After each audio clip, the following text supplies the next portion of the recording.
আজকে আমরা গেছিলাম কলকাতার ফেমাস দাদা বৌদির বিরিয়ানি খেতে ব্যারাকপুরে। আর ভিক্টোরিয়া মেমোরিয়ালের বাইরেই দাঁড়িয়ে থাকতে হলো, গিয়ে দেখি লম্বা লাইন। আর কাল সারা রাত ঘুম হয়নি ট্রেনে। কাল রাতে ট্রেনে আনবিনা প্রথমে ঘুমিয়ে গেল, তারপরে 1 ঘন্টার মতো বেশ ঘুম হলো। তারপরে যখন ঘুম ভেঙে চারিদিকে দেখলো ও আমাদের ঘরে নেই, তখনই কান্না শুরু করে দিল। সারা রাত ও ঘুমোয়নি আর আমাকেও ঘুমোতে দেয়নি। আর আজকে দারুণ একটা জিনিস হয়েছে জানো তো, ওটা না এমনি হয়ে গেছে। রেডি হওয়ার পরে দেখি আমাদের 3 জনের ড্রেসই ম্যাচিং হয়ে গেছে। আর বিকেলে না এখন আমরা ঘুরতে বেরোচ্ছি, কিন্তু জানি না কোথায় যাব, যেতে যেতে প্ল্যান হবে। আর শিয়ালদা থেকে তো খুবই কাছে ভিক্টোরিয়া মেমোরিয়াল, সেখানেই আমরা এলাম। আর ওই দূরে দেখতে পাচ্ছ, ওখান থেকে লম্বা লাইন টিকিট কাটার জন্য। আমি তো ভাবলাম আজকে আমরা ঢুকতেই পারবো।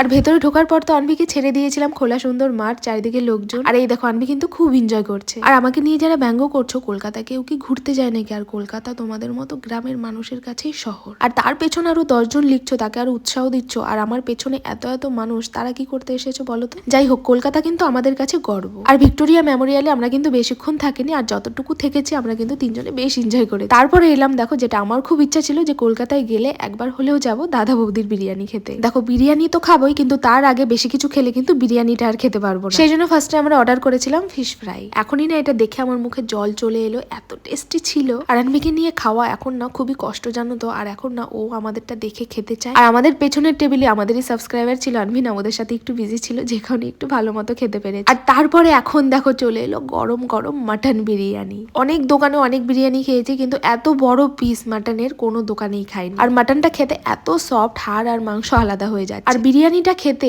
সত্যি কোনো কথা হবে না, দারুন দারুন দারুন খেতে। আর আমার আনভিকে দেখো, ওখানকারই একজন স্টাফ আমার আনভির ভিডিও দেখে, আনভিকে খুব ভালো লাগে, তাই আনভিকে বেলুন দিল খেলতে। কেমন খেলা? কেমন? দারুণ খেলা। আবার খেতে আসবা তো?